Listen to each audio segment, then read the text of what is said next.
Hello and welcome to the Blessings in the Streets podcast. I am your host, Joseph B. Roberts, and in studio with me this evening is a phenomenal woman that I recently had the opportunity to work with across social media lines. She is the founder of the Women's Abundance of Hope nonprofit organization.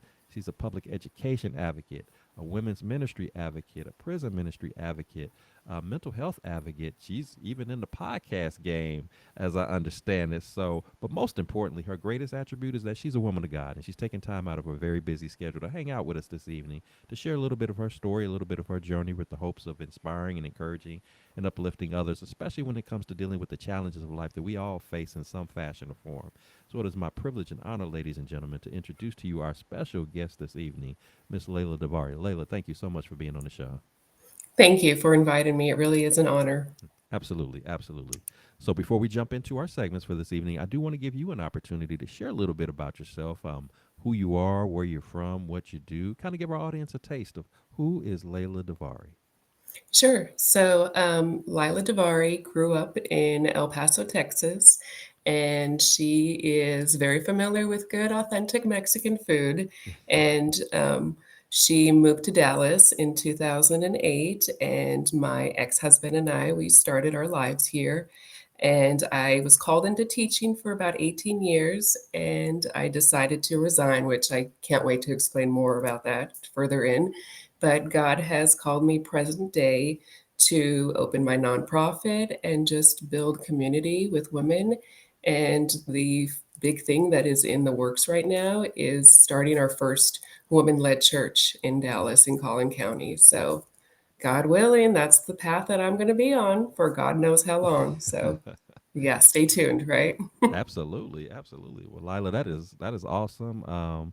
It's clear just from the information that I had a chance to get just a snippet of before you agreed to be a guest on the show, which is of course the big reason why I even reached out to you. I knew that you were doing some great works and that God had an anointing on you, and you're clearly walking in that path and that purpose. So, sounds like it's some really exciting things that you have in store. And with that said, I'm not going to waste any more time. I want to jump in and find out a little bit more about you. So Lila, one of the things that I like to do anytime I bring guests on my show is I like to take the opportunity as we begin to reflect on one's journey and your story, is to take a moment to go back to the beginnings, to that starting point of where it all began, its foundations, its formation, because I truly do believe that when you reflect on the encounters that you have, people that you meet, things of that nature, even as far back as childhood, even though it doesn't always make sense or we don't always make the connection early on in life, put some years on your life, go through some things in time, and ultimately God begins to reveal to you as you understand your purpose, why you had the events that you encountered, why did you meet the people that you met, why did you go through what you go through, and again, it starts to connect the dots, puts the pieces together, and begins to really shine some light on why I was actually created, why am I actually here, what is my ultimate purpose in life. And so, with that said, if you would take us back to those beginning days, go back to the childhood years, and just kind of share with us what was it like for you growing up, fond memories that you have about growing up, as well as if there are any challenges that you like to share in your upbringing. You're welcome to do that as well. Just kind of give us a backdrop of where your story begins. Well, like I said in the beginning, my story began in El Paso. I was born there, 19, I won't say the year, but um, we grew up in my father passed away in 2021, and he was an immigrant from Iran. So he immigrated to El Paso, where he went to the University of Texas to study engineering. And it was there that he met my mom at on campus. So I'm a um, proud daughter of two immigrants, one coming from Mexico and one coming from Iran. So it was something that I treasured, and it is part of my identity, right? That I do look different. I don't fit the picture of, oh, well, where are you from? You look different. So I felt that in a way formed my identity, because I had to learn to accept that, yeah, I have the best of both worlds, right? And people might look and say, oh, you look a little different. but that's the woman that I am today. I embraced it and I walk confidently in that, right? And that's not easy, but I can tell you now firsthand that's the power of healing, is to fully embrace the body that you have been given. Um, so, yeah, we grew up mainly Catholic. It was not a go to church every week. It was more of there is a God. We fear God, but we also know that He is there to help you. But as far as any intimate relationship, I never spoke with him. I never addressed him. I just knew that he was present, right? He was here. He existed. But we went to, we did not grow up in any means. We were poverty level. We were on food stamps, any kind of government aid. But yet, my mother somehow to manage, with the help of our family, to put my sister and I through Catholic private school. And that's also one way that shaped who I am, was going to a middle school and high school in a very wealthy area when we had nothing, or not nothing, of course we didn't have, but we had less than. So I took that as me not being good enough because I didn't have that bank account behind it like some of our other classmates, right? So that was humbling, and I didn't realize that I had to go through that humbling to understand that made me into the woman I am now, right? um, so most of me, I was in El Paso. I went to University of Texas there. I graduated with a degree in microbiology and chemistry. I was set on doing pre-med, and then that's where my husband got the job offer to here in Dallas in 2008. So that's where I decided, okay, I just graduated. I'm 23. I don't know what I'm doing. Let me just go follow and see what's in Dallas, Texas for us. And that's where I started teaching at a charter school in downtown Dallas. And that's where I learned the reality of being a teacher with limited resources. And that is the best way to learn, is when you have hardly anything and you have to bring in that creativity. So I had told myself I would stay teaching for 5 years, get those student loans paid off, and then go back somewhere into the medical field. But I stuck it out for a good 18 years of public school teaching. And again, that's part of my testimony that I am here today, is because I left something that I wasn't comfortable or that it wasn't Mm-hmm. fulfilling.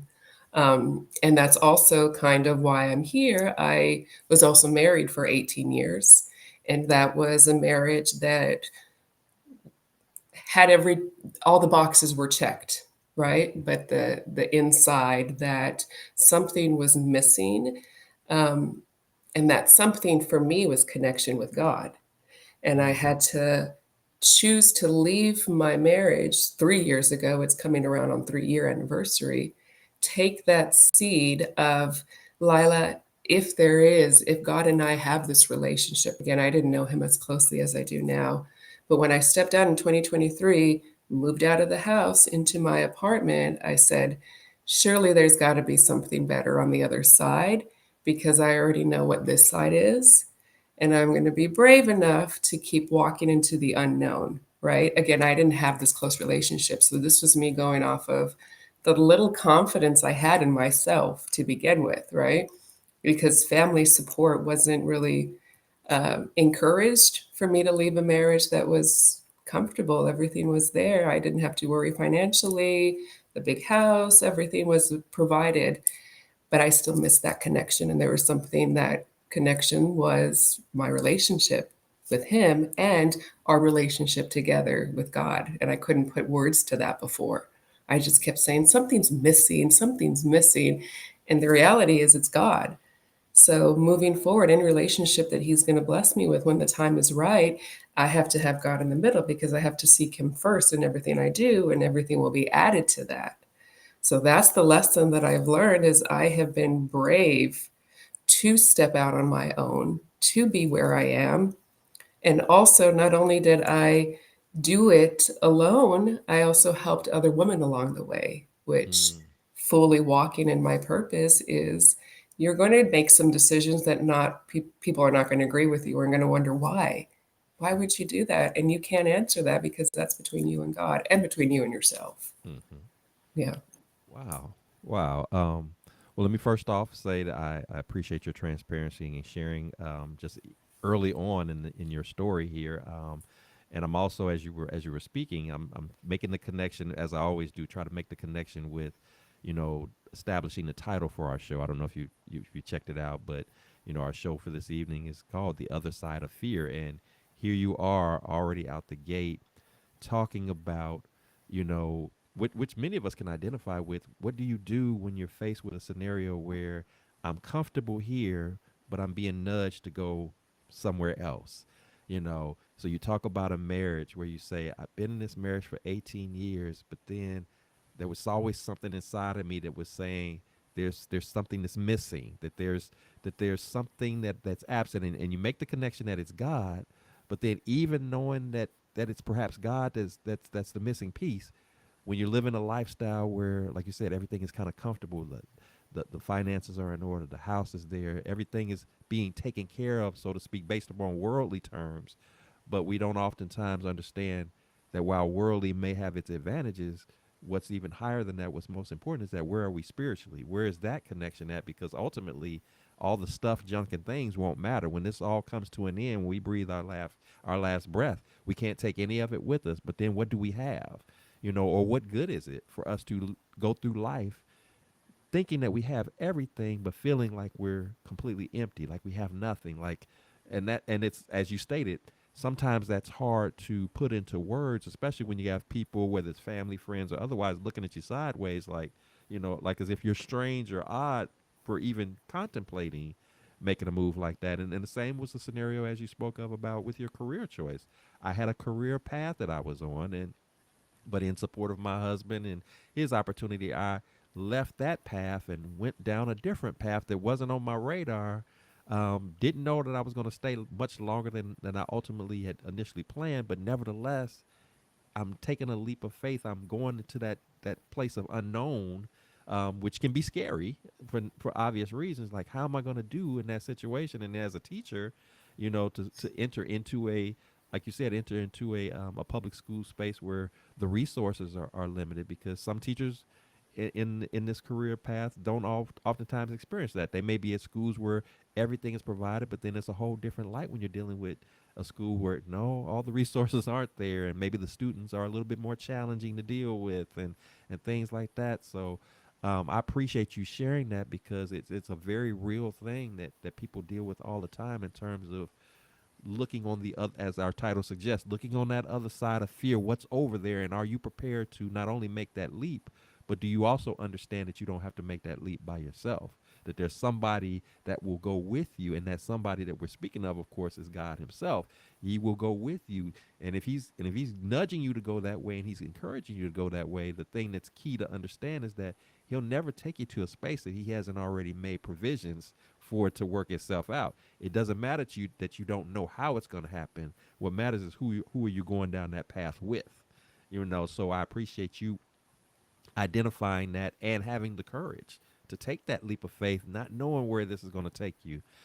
So again, I appreciate you sharing that, because it's such a critical conversation that I think, again, just in these early moments of our show, you're already blessing our listeners in what you're sharing, because this is something that many of us toil with, and but not all of us are able to make that connection and figure out. We're trying to fix it and trying to set the path the way we think it's supposed to go, not understanding that there's a much bigger purpose, a much bigger dynamic to it, that God has for us, and the blessings that come with it are far more than what we could manufacture on our own terms or in our own efforts. So again, I appreciate that. So Lila, as you shared, you obviously you had it was a challenging childhood, but nevertheless, parents provided. You had a chance to get a great education, get on a path of, get on a solid career path. You obviously you were able to get, into a marriage that, at least in the starting stages of it, seemed like it, as you said, checked all the boxes. Everything is looking like it's going picture perfect. The house, the 2.5 kids, all that kind of stuff. The traditional lifestyle per worldly standards. But as when we go into our adult years, if you live long enough, ultimately you find yourself facing a series of challenges, some of which will be almost like a gut punch to you. Some of which, when you hit a storm in life, every now and then you might hit one that you don't see a way out. It's not something that all my degrees can navigate me through, or my lifestyle can get me out of. I'm faced with something that is just me and this challenge that I don't see a way out, and it's heavy on me, it's burdensome on me, emotionally draining, mentally draining, and even spiritually draining. And it can be a very big struggle for people to understand, like, what do I do with this, and how do I get my breakthrough? So with that said, tell us about a time that that's exactly how you felt. Life seems to be going well, everything seems to be in place, but here I am facing a big challenge in life that I just can't work my way through. Of course, by the grace of God, you're here today, so I can trust that you were able to navigate your way through that. But maybe at the time, you had your doubts. So with that said, kind of walk us through what was that situation like for you, and what was ultimately the turning point when you began to see some light at the end of the tunnel and coming up out of that situation. Oh, that's a deep question. God is calling me to be completely transparent. And I'm going to talk about currently situation, and we'll use this as our standard of how much God is going to increase from here, right? Um, Leaving teaching, and this just occurred this whole year. The 2025 has been the year of pressing and compressing so he can mold you into that woman that I need to be, right? And I didn't know it back in April. So from April until now, how much he has just stretched me in faith is beyond even my understanding. Uh, I couldn't sit in a public school classroom anymore knowing that not all kids in the classroom are being heard, regardless of what they look like, regardless of their zip code, regardless free reduced lunch or pack their own lunch. I kept praying all year, 2024 to 2025. I kept praying, God, I don't want to be in teaching anymore. I am burnt out. I don't know, my respect to teachers.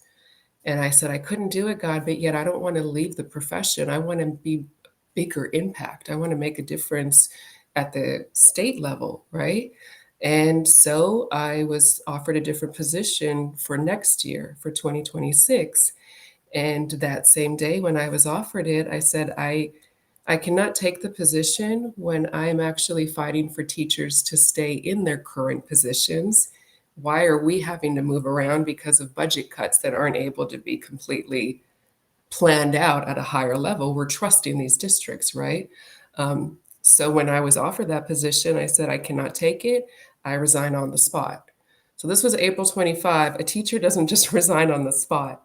Teacher has to break a contract. We need to get permission. We have to call it an approval. But sitting in the principal's office, and after she and I had that conversation, I just heard resign. Not heard, I felt. Mhm. I felt resign, and I obeyed. That same day, April 25th, it was a Friday. All right, this is it, God. It's me and you. I'm resigning. It's wherever you want to take me. My thought was nonprofit. Keep just building into this nonprofit that I started in 2024. It's going to have all of my energy, right? So I was excited that Friday, take my boys to Taco Bell to celebrate, right? We get up to the drive through, we have our drinks ordered, and my card gets declined. And my oldest 13-year-old son has to give the Baja Blast back. And I humbled myself, and I told God, for some reason, and this is way before any personal, like, this is the intimacy that we grow with God, right? And I said, God, this moment, let it be for your glory, that now not only have you humbled me, you are going to humble my 13-year-old who had to give his drink back, and my 7-year-old who witnessed everything, but God the glory. And I made sure to use that as a turning point. Mommy doesn't know what she's doing, but mommy's following her heart. And if her heart is aligned with God, then I can promise you, boys, that we are going to be all right. And I've been blessed with a co parenting that is beyond just very, he provides. He provides as a great father. So financially, my teaching salary was to help me and the boys with my home, right? So when I resigned on April 25th, I didn't think how it was all going to work out.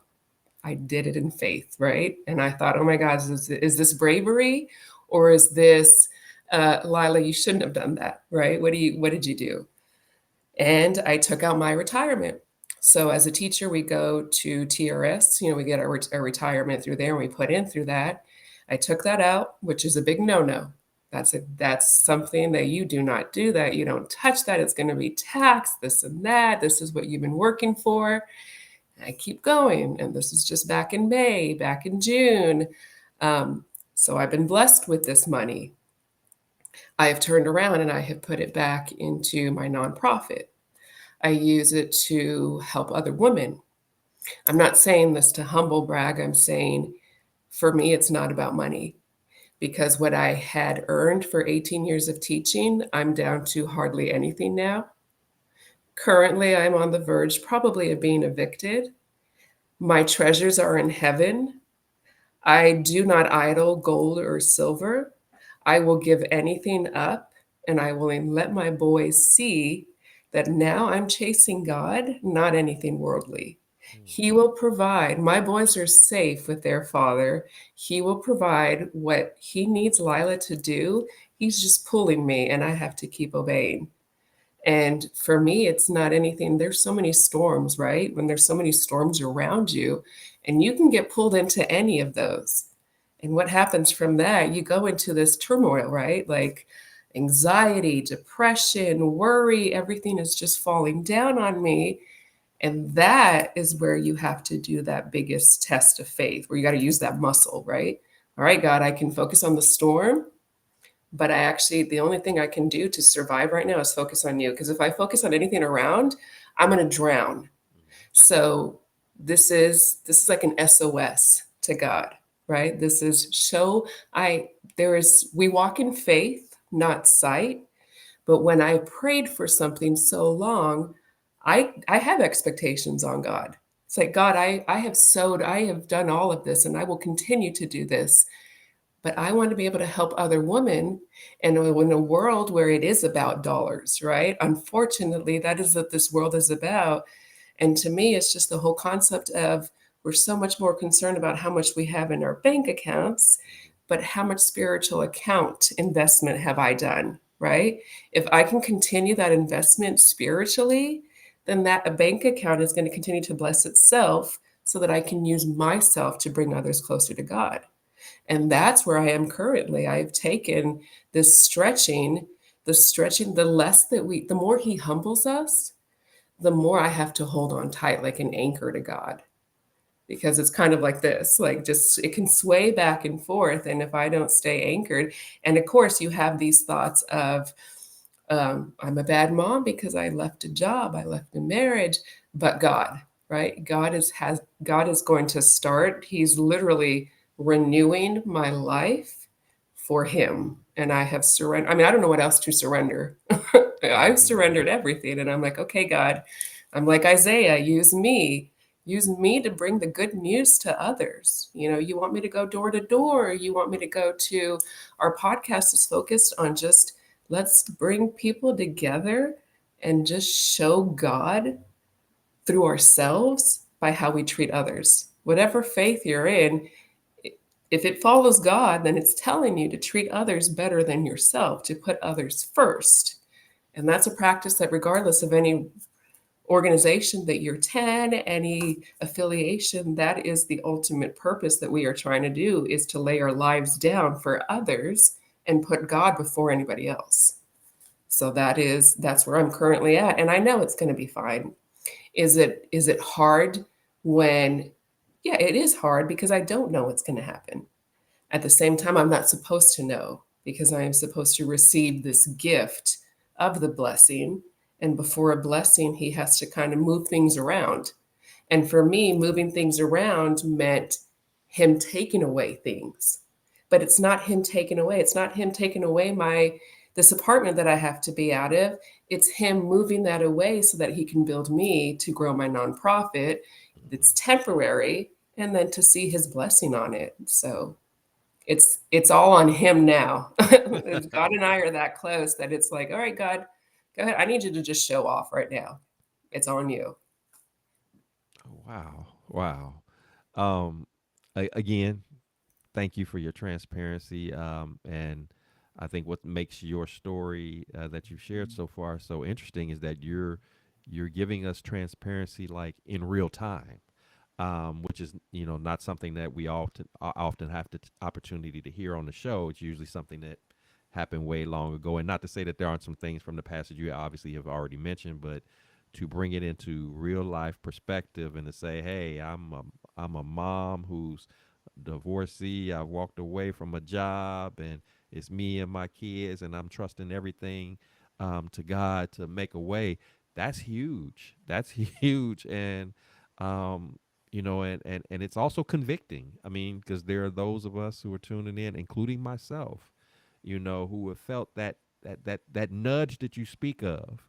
Um, I felt that before, and have been. That's an active thing for me. I've been feeling that for years, um, But to your point, it's like, there's that struggle. Like, how do I walk away from the comfort of the 9 to 5 that provides and all of those type of things, and then just walk into this space of unknown. I know what I want to do. I know what I'm being called to do, but how do I do that? How do I show God that I trust Him?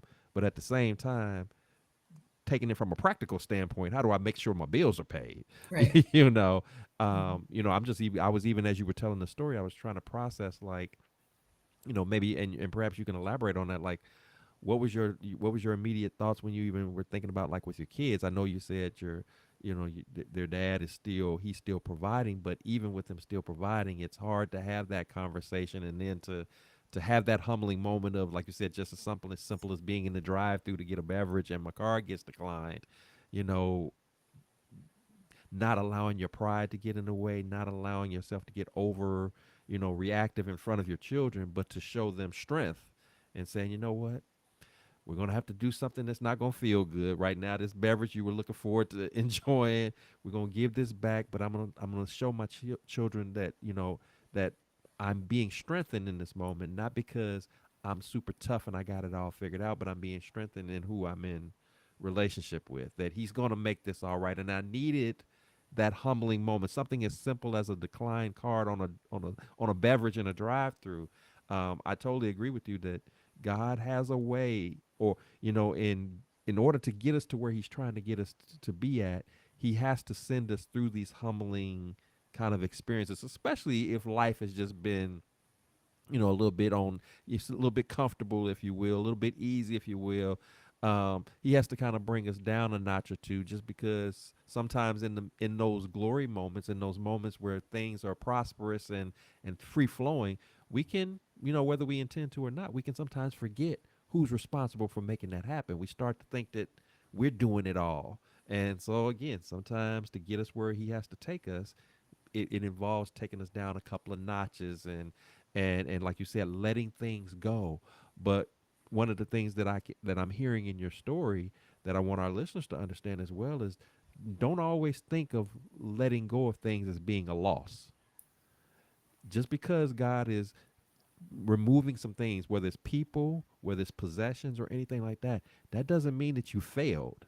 That doesn't mean that you squandered everything. That doesn't mean that you now have nothing to show.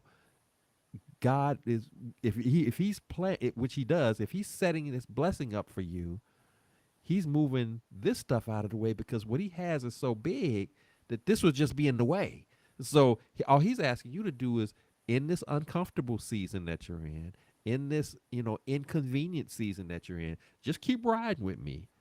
Trust me, because when this time is up, when this storm begins to subside, the brightness, the light that's going to be shining on the other side of it, there's going to come a point in time, and I believe that this is going to happen for you. There's going to be a point in time where you'll have a chuckle or two about it. You'll be thinking to yourself, I was stressing about this, I was worried about this, I was freaking out about this, having no idea what God was planning for me.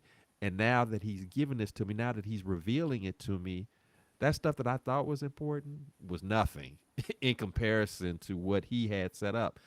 For us to think that we can somehow outdo God, is that's the crazy part. That we can somehow figure it out and navigate things better than He can.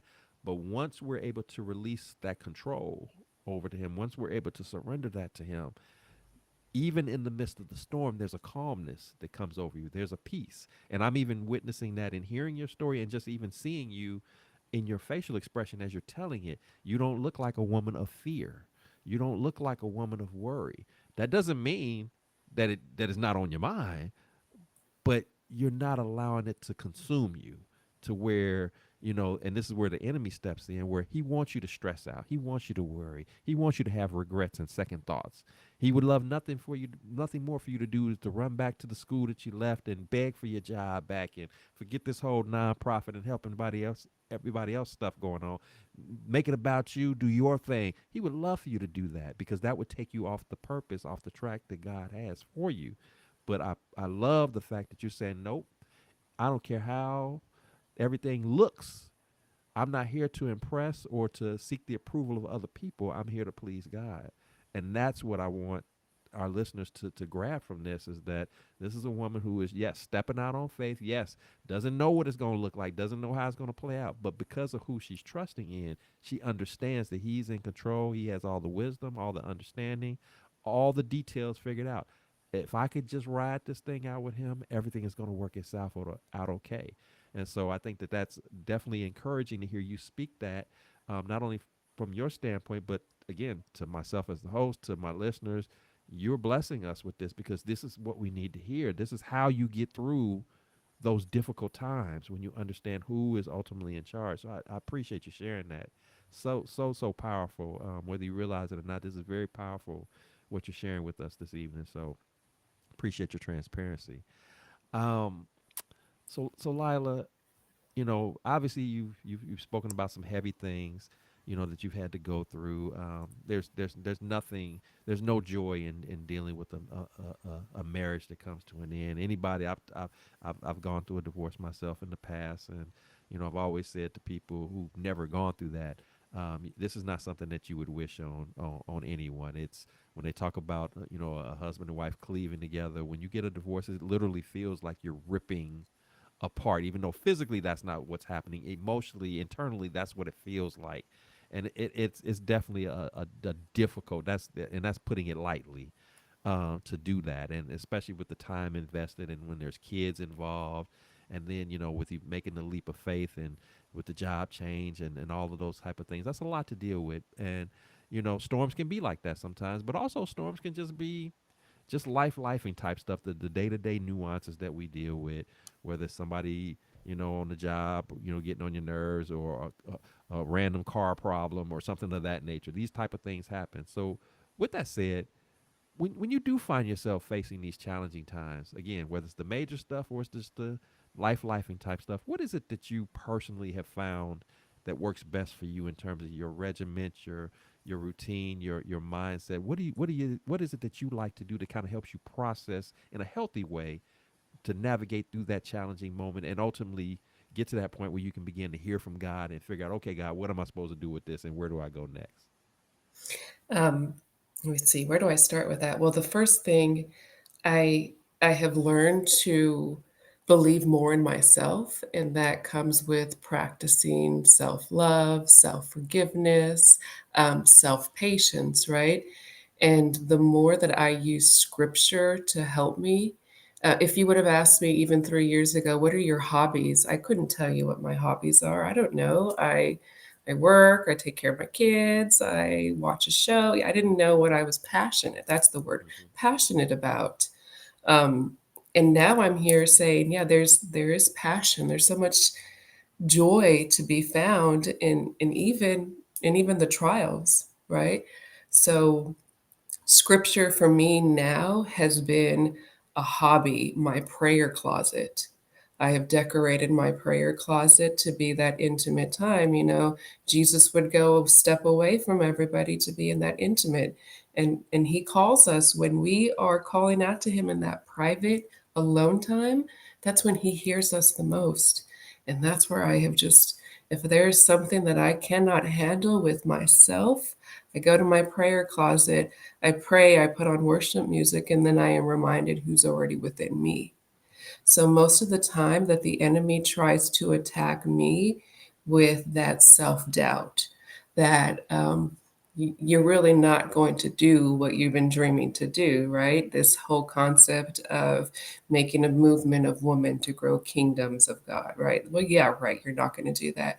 And that's where I have to go back and talk to myself the way that I picture God talking to me.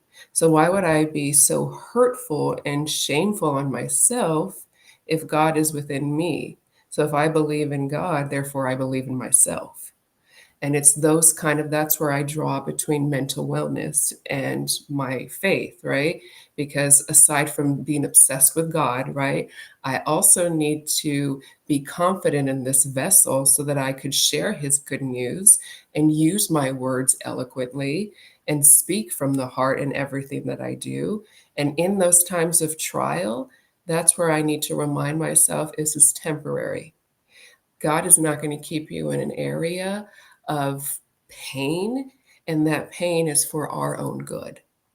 And to have faith to go through these seasons, for me, it's all of the financial. And I'm talking to so many women, and it's the thing on everybody's mind is money and finances. And I'm thinking, oh God, worrying about money is part of a generational curse, Mhm. if that makes sense.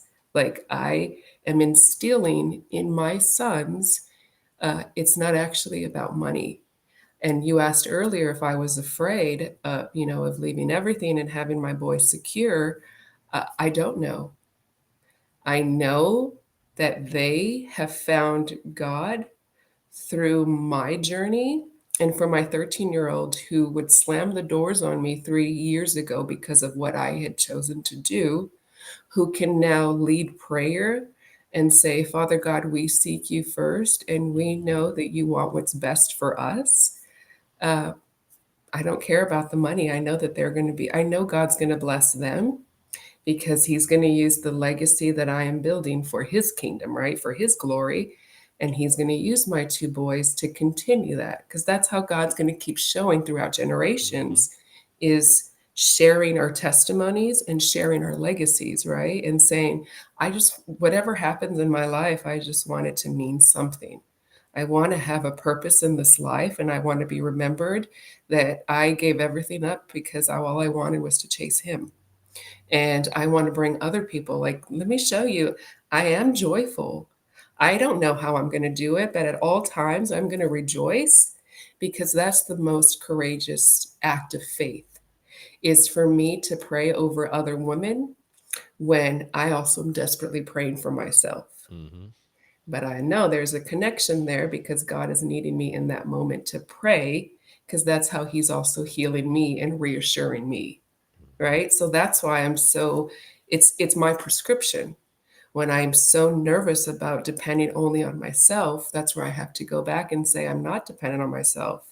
I am here talking to you because of the spirit who I have finally said take over. I was trying to do it my way, right? I was trying to start something that God was saying, it's not yet. You're not supposed to do that yet. Just be patient. And I would continue to try and continue to try. And I knew that if, unless I just was still and know that He fights the battles for me, and sometimes rest for a woman is shunned down upon, right? Rest. No, I can rest. It's almost shameful that I am not worried and panicked. How can I be so calm where I have to worry about so much? But I don't have to worry. People don't understand that. People who don't have this, like, God, it's me and you, and that's it. When we don't have that intimacy where I'm not afraid because I know who is behind me, next to me, brings armies of angels around me, has protected my future generations because of how much God is going to be sought first rather than worldly, anything worldly, I'm good. I mean, he can take me today, and I think I have been a faithful servant where he's going to know me by my name. Wow, I love that. I love your approach here because there's a few things I want to highlight. One, the fact that you're proactive in your healing, and what I mean by that is you basically said, you know what, I understand that storms are going to come, challenges are going to come my way, but you're not one who's waiting for the storm to come. You are proactively. You got your prayer closet. You're committed to staying in the Word. These are important things that you're making. Like you referenced earlier about, you asked me 3 years ago if I had a hobby, and I couldn't tell you what my hobby was. And now today, my hobby, the thing that I'm passionate about, is just, it's just seeking God. So my hobby is, let me stay in His Word. Let me get into worship with Him. Let me have those private talks with Him. So for our listeners, if you're trying to figure out, what are those, some of those beginning steps in dealing with the storms and challenges of life, there has to be a walk, a lifestyle that you're living, that even if nothing is going wrong, you're still staying in communication with Christ. You're still putting on that full armor of God, if you will, each and every day, so that when it happens, because it's not a matter when it comes to the storms, it's not a matter of if, but when it happens, is it just going to kind of shake me a little bit? Is it just going to jolt me in a bit? We can deal with that. We just don't want it to.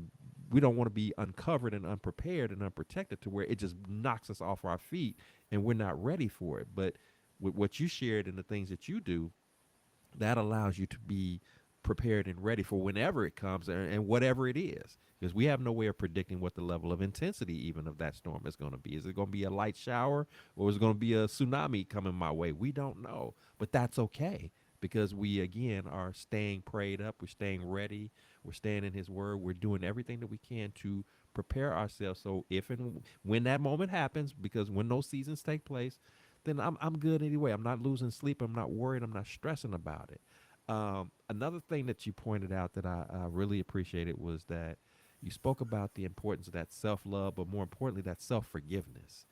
Um, Sometimes in dealing with the challenges and storms of life, we are hindering ourselves because we haven't taken time to extend the grace of forgiveness to ourselves. We have a God who forgives us, a God who says all you got to do is say, confess your sins, and I got you. But even knowing that, there are some of us who still will beat ourselves up over and over again, whether it's about something minor or if it was something major in life. It would be very easy, for example, for you to beat yourself up every day about leaving a job, or not sticking it out with the marriage, or whatever. There are people every day, men and women, who are walking around beating themselves up over and over again, exactly the place that the enemy wants you to be in, to never give yourself that freedom to be okay with having, fallen short in a situation, but being able to just dust yourself off and keep moving forward, knowing that God's got you, that He hasn't forsaken you, He hasn't left you, He's not holding this against you.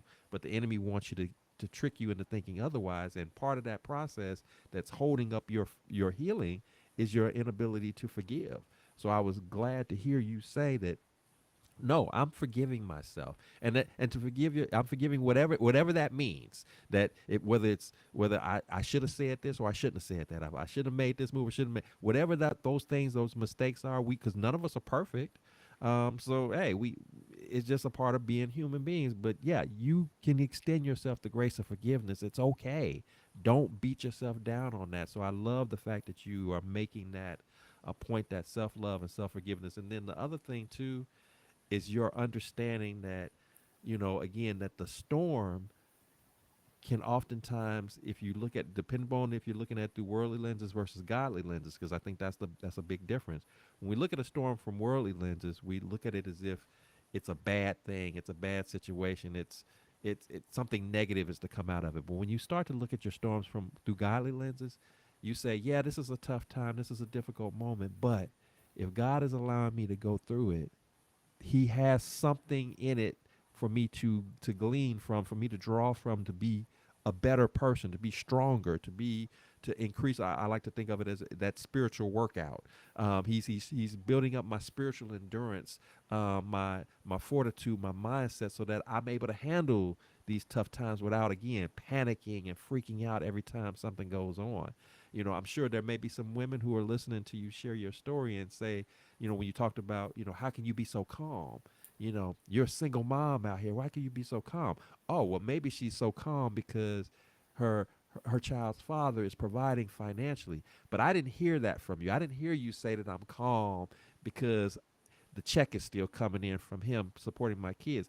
I truly do believe, as you shared earlier, that if you were to go today, that everything is going to be all right. That if today that your husband, God forbid that he would ever do that, but if he had a change of heart and he was no longer financially providing, I believe that you believe that you're going to still be okay because you understand who you belong to, who you are in relationship with.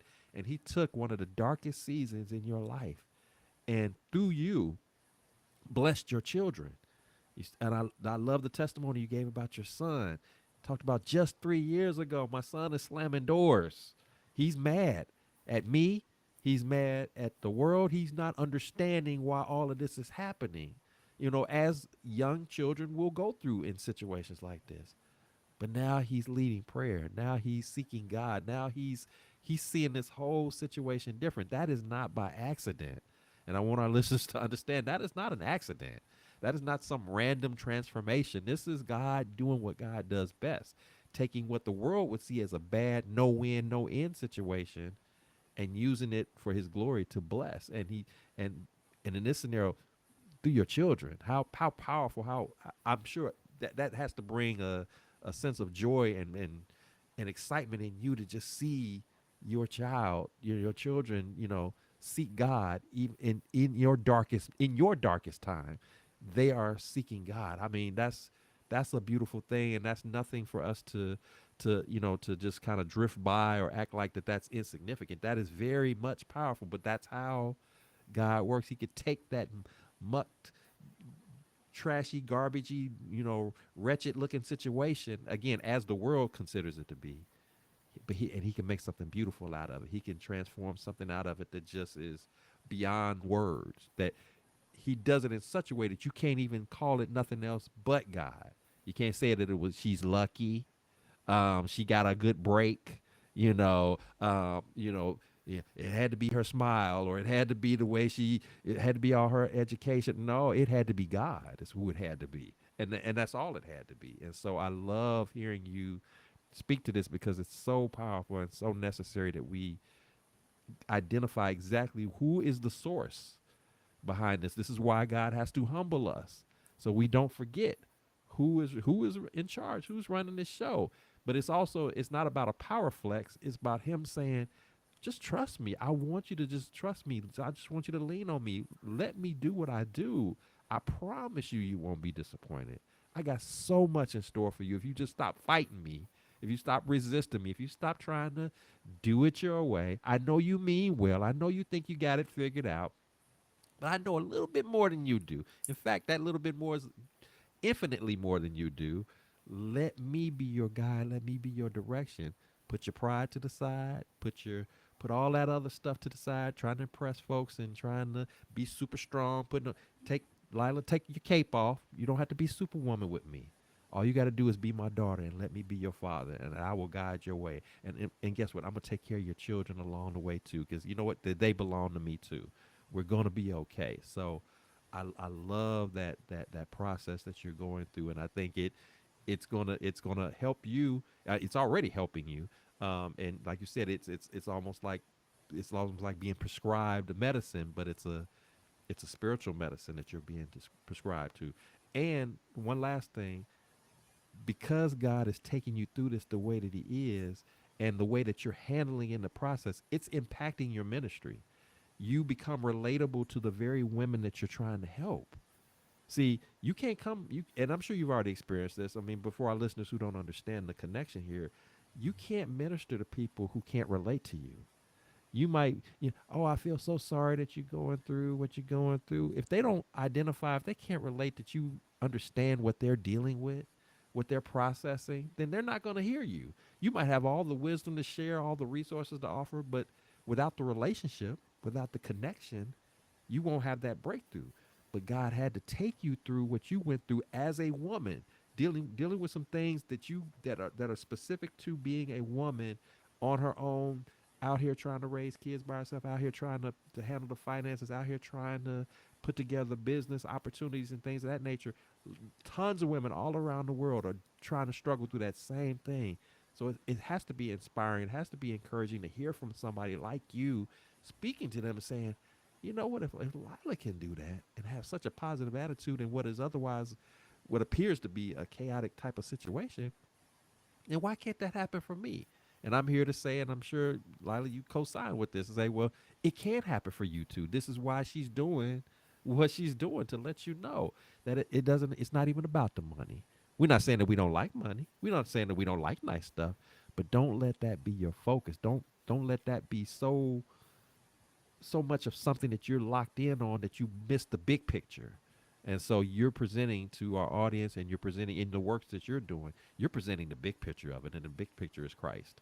And for that, I love what you're doing, and I appreciate how you've shared so far this evening. And so that's why I'm taking the time that I am, just highlighting it, because it is that big of a deal. So I appreciate you with that. Um, so so Lila, if you had the opportunity, as you reflect over life, all the ups, downs, everything in between, if you had the opportunity to sit across the table from the younger Lila, the Lila who, you know, nearly 20 years ago had visions of living life this way. You know, she was going to pursue her medical career. She had her game plan in place, but then she had to walk away from some things. She had to pivot in a way that she never saw coming. If you could speak to her, and share with her some of your wisdom, some of your insight that you have up to date that you think would have been beneficial to her had she known it earlier on in life, what would you say to her, as well as to our listeners, that the women who might be tuning in, and even some of the men who are checking you out right now, and they're trying to figure out, how do I get on that other side of the fear? How do I? Well, I'm feeling that nudge like you talked about, Lila. I've been getting that nudge too, when I'm struggling with what to do with it. What words of advice would you have for them, and what words of advisement would you have for the younger Lila if you could talk to her? So that nudge, I just want to tell the listeners that nudge is going to keep nudging you until you act on it. That nudge for me was, some call it intuition. For me, it was that it's the Holy Spirit kept telling, no, there's something, I have something better.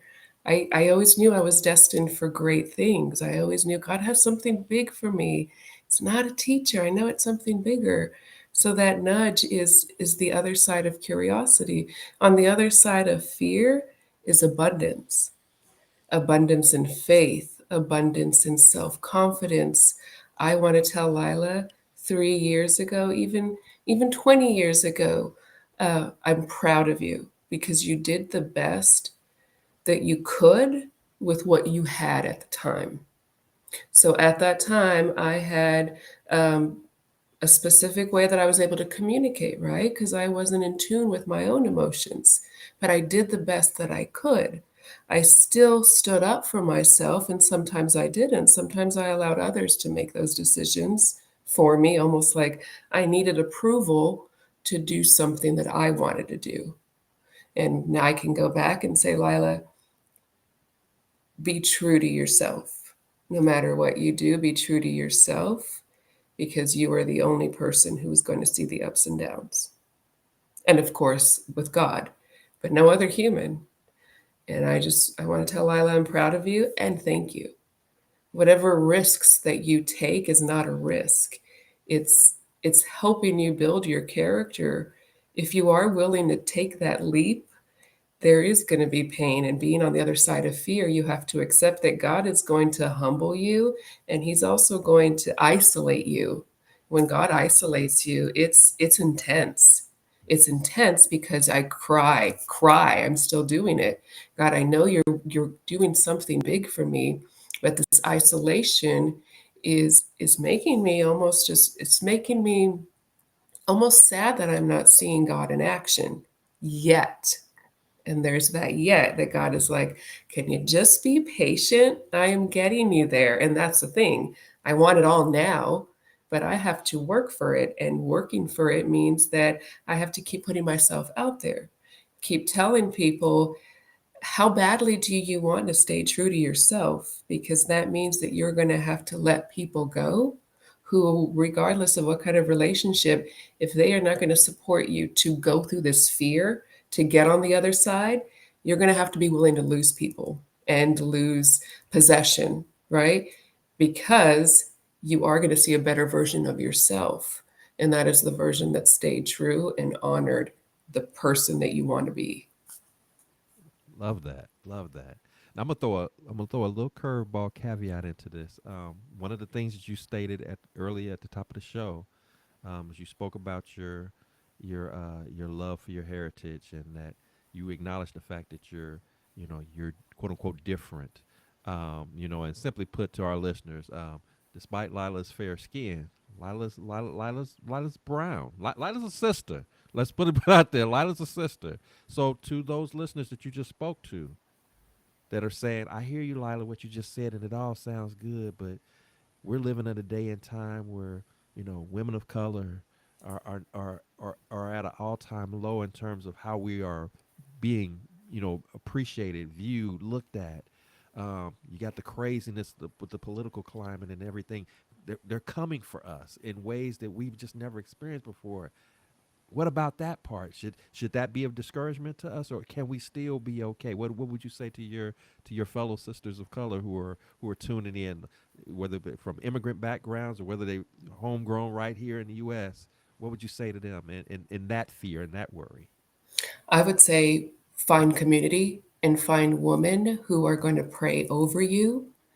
Um, I have been blessed, right? And I do not want to take away anybody's reality of their own lives. And as long as I'm living, I am going to use all my resources to help these women of color. Because if I'm struggling, I cannot imagine these women who wake up every day with that feeling. How do we find joy when some of these women wake up and they say, I have to provide, I have to work two jobs, I don't have health care, and I still got to rejoice and put on a smile in front of my kids, in front of my coworkers?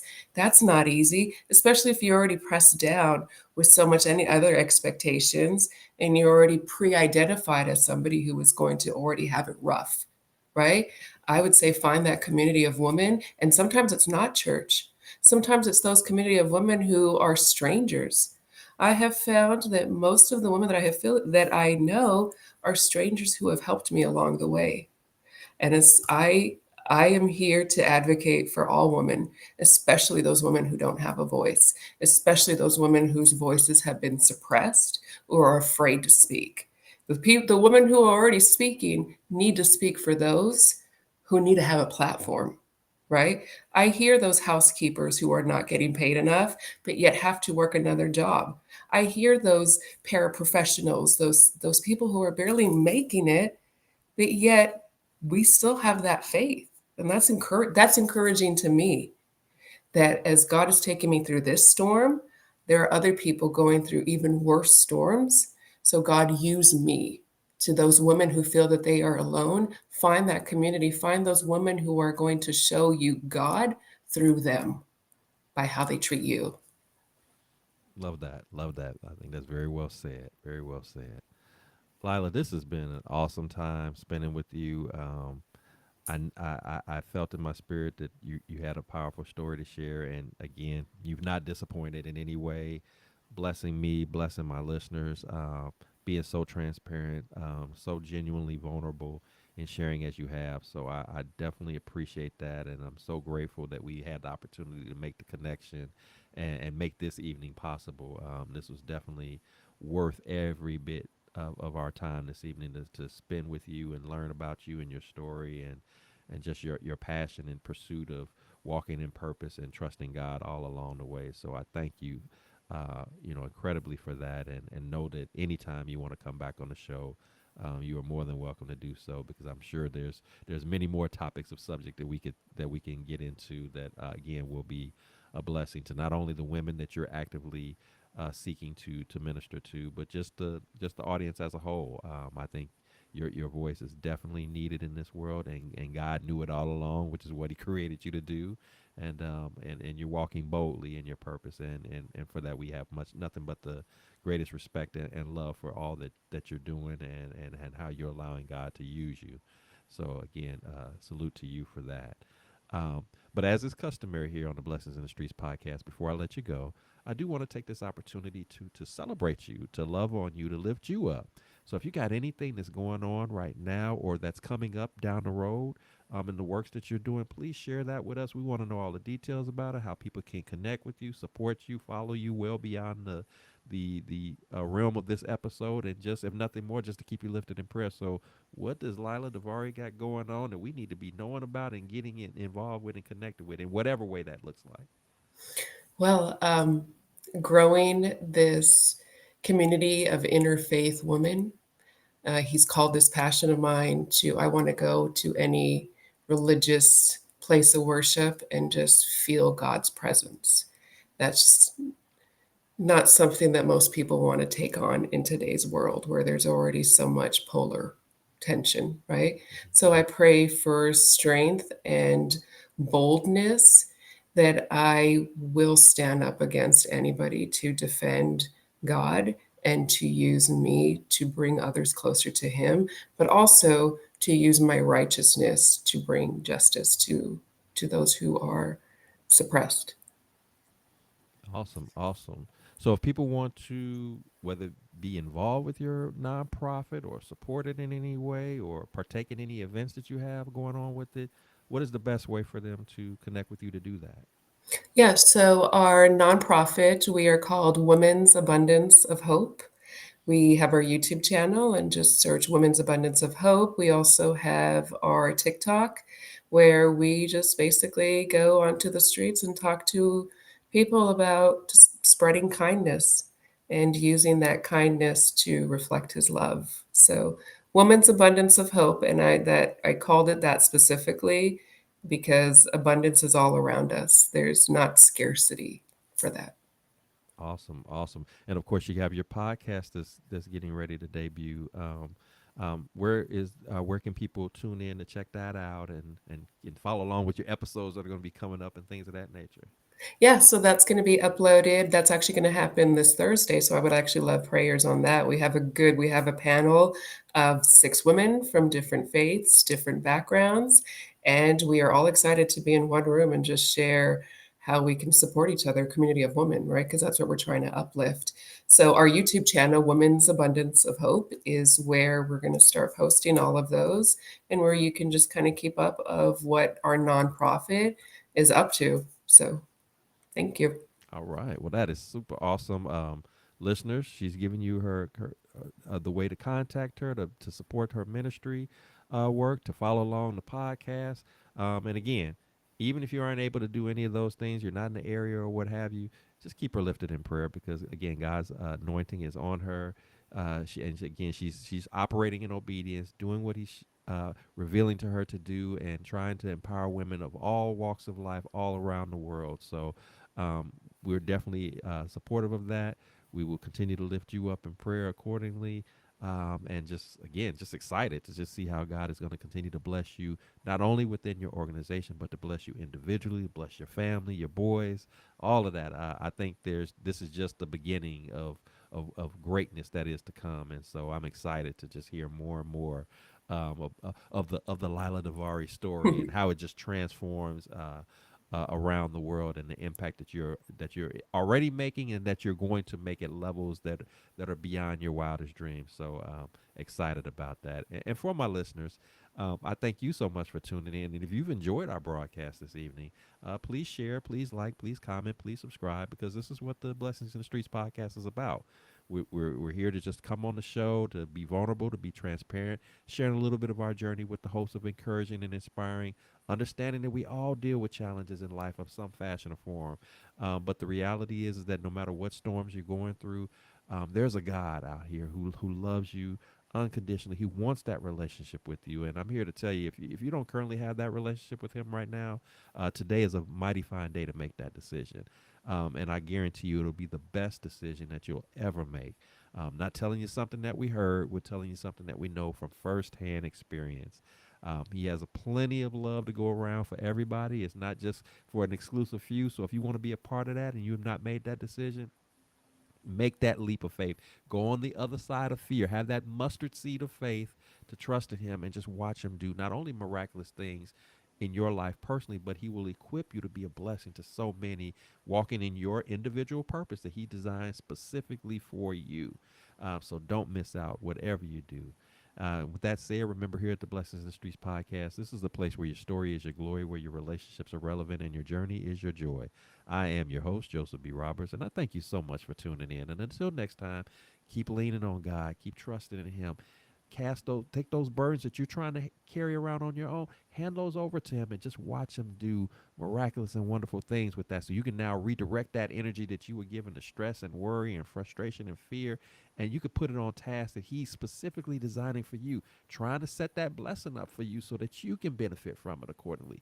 Take full advantage of it right now, and get to that place of peace, that place of calm, that place of joy. Even in the midst of the storms, you can be in that zone. It is definitely possible, and it's definitely something that He wants you to know that He and only He is capable of providing for you. So until next time, you take care of yourselves. We look forward to seeing you again at our next show. Have a great rest of your evening.